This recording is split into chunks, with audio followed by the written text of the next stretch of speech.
Olha nós duas aqui novamente, em mais uma aula de arte na rede, né, Rosane? Com certeza, e vai ser uma aula bem bacana, bem divertida, que você vai gostar. Então, aproveite! A proposta da nossa aula de hoje é criar uma composição artística a partir da arte naif. A professora Laura já irá te explicar o que significa a arte naif. Você vai observar uma pintura naif. Por que chama uma pintura naif? Porque o artista, o pintor que fez esse quadro, ele aprendeu a pintar sozinho. Ele não é um artista que foi numa universidade, que fez cursos de pintura, de desenho, nada disso. A arte dele, naif, quer dizer ingênua. É ingênua como de uma criança. A criança, ela não desenha, ela não pinta espontaneamente, sem medo de errar. Então, o pintor naif também, ele pintou esse quadro sem aquela preocupação se está certo, se o tamanho está certo, enfim, os artistas naifes, que são esses artistas autodidatas que aprendem sozinho, eles sempre fazem pinturas figurativas, eles representam cidades, bairros, brincadeiras, religiões, festas. Veja que bacana essa pintura a seguir.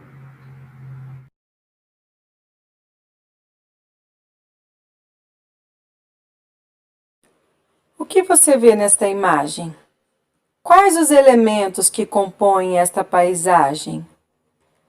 Nesta imagem, podemos observar as casas, as árvores, as flores, as pessoas, um cachorro correndo.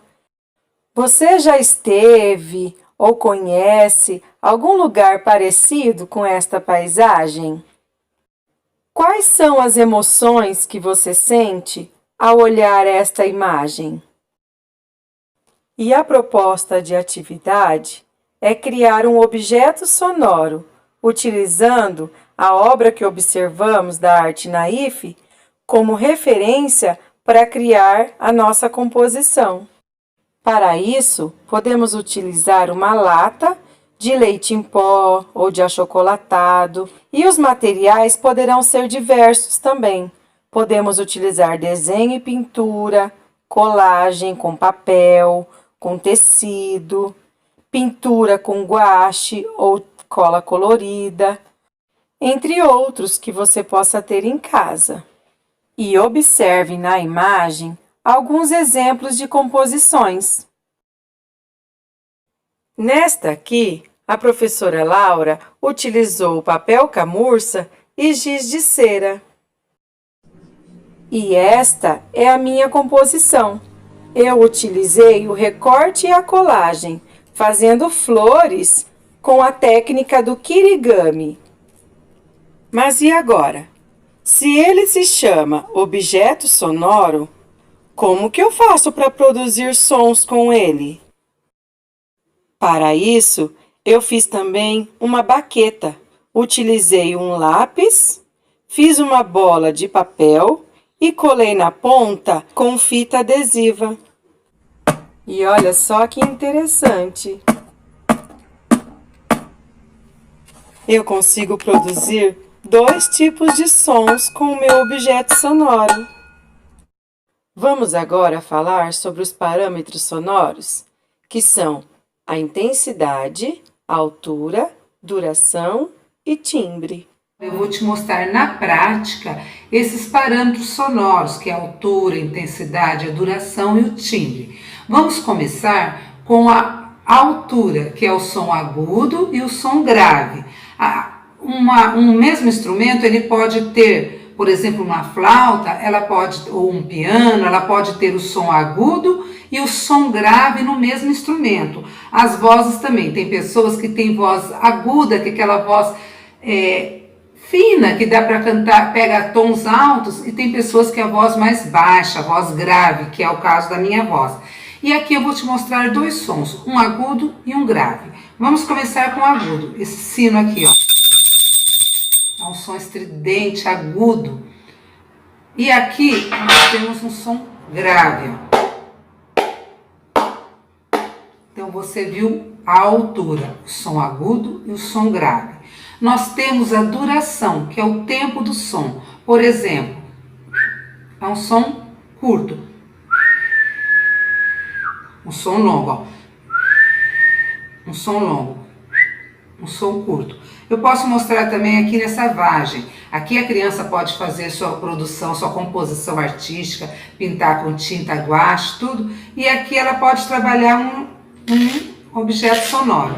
Então o som longo, o som curto, longo, curto, ok? Bom, a intensidade é como se fosse o volume. Sabe o volume do rádio? Quando você abaixa, ele fica bem suave, piano, e quando você aumenta o volume, ele fica alto. Então, o volume é isso. Pensa sempre como se fosse um rádio, quando você abaixa o volume e sobe. Sabe aquela brincadeira da chuva? Então, você vai aumentando o volume. Você começa com um dedo, aí dois, aí vai aumentando os pinguinhos da chuva. Então, você vai aumentando o volume do som. Tá, e o timbre? O timbre é como a nossa identidade sonora.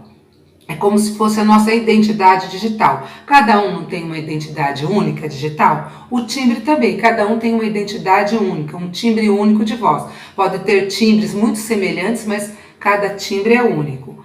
O timbre é os sons dos animais, os sons dos objetos, os sons das vozes, os sons dos instrumentos, tudo isso são os timbres. Se você está lá na sua casa e você ouve seu vizinho tocar piano, você reconheceu o timbre do piano. O outro tocou violão e você sabe que é violão, você reconheceu o timbre do violão. De repente você escuta um gato miando, então você está reconhecendo o timbre do gato. Ou um cachorro latindo, o timbre do cachorro. Uma sirene, ó, o som de uma moto, enfim, esses são os timbres.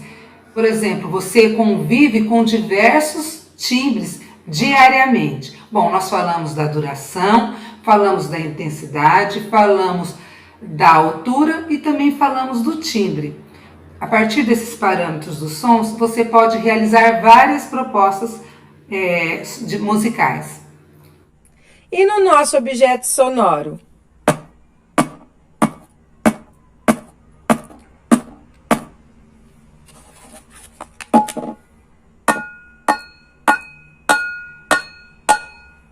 Qual é o som grave? Qual é o som agudo? Este é o som agudo. E este é o som grave.